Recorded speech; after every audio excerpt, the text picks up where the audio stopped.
We have new polling tonight that shows voters were impressed by how Vice President Kamala Harris performed in her debate with former President Donald Trump. The latest numbers show that 67% of voters, likely voters, I should say that they believe Harris did well.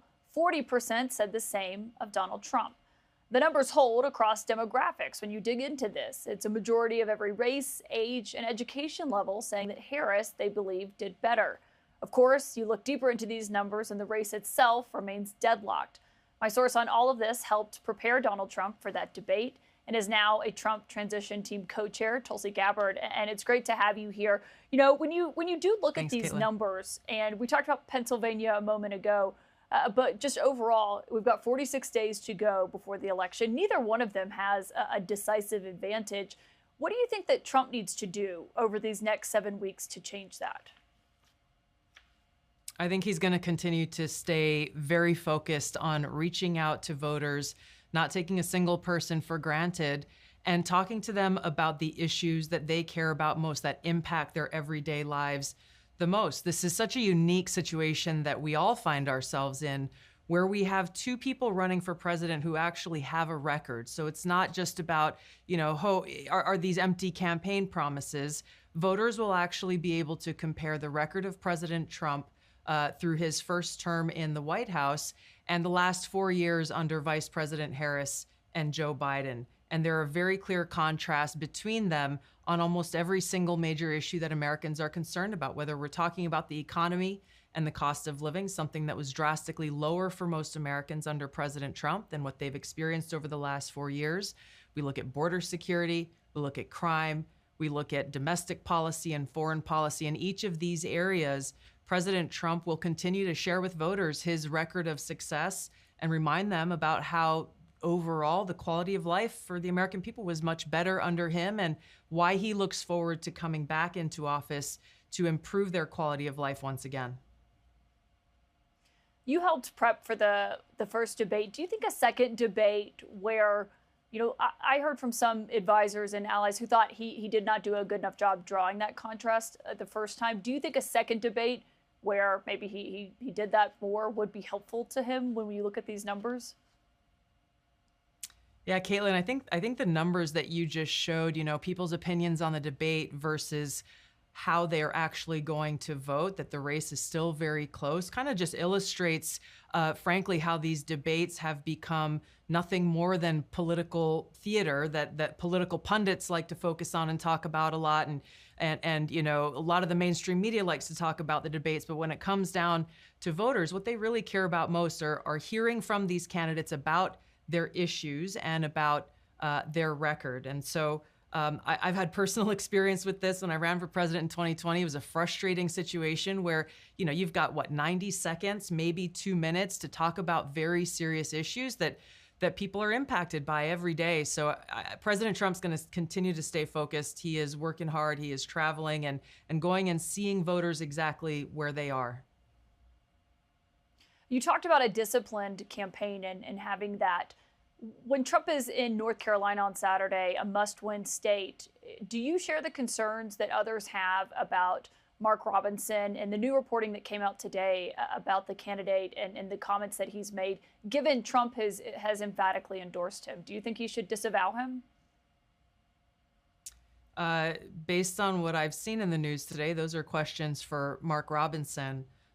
President Trump is running for president, not Mark Robinson. So what I know is that he is going to continue to stay very focused on his mission and not be distracted from his effort to try to save our country from the disaster that would occur if Kamala Harris is elected as our president and commander-in-chief. And so that's what's driving him. That's what he cares most about. And that's what he's going to continue to stay focused on doing.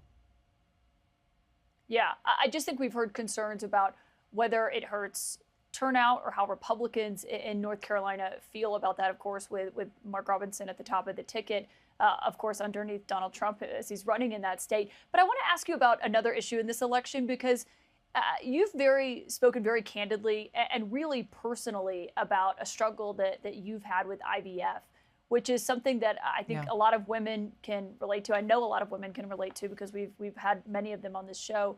I wonder if you have concerns that the Trump-Vance ticket alienates other women who may have gone through that when we're talking about past comments on childless cat ladies, or when Governor Sarah Sanders of Arkansas is saying, you know, her kids humble her, but Harris doesn't have anyone to humble her. I think those things are some of the many distractions away from actually sharing with voters what President Trump's position is on IVF. I spoke to him about this.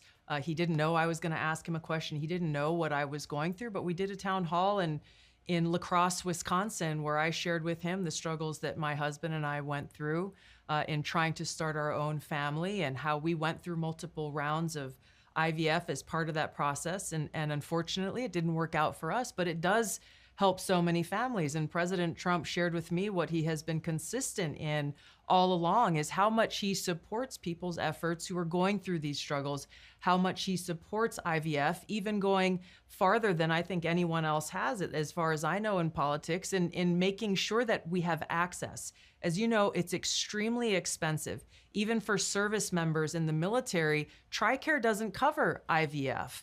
So for him to take that action and say he wants to make sure that it's accessible for everyone, even if you don't have money, this is the truth about President Trump's position on this, as well as a whole host of other issues that Vice President Kamala Harris and many in the mainstream media continue to lie about and foment fear about, as though he is not supportive of families and women who are going through this very tough period.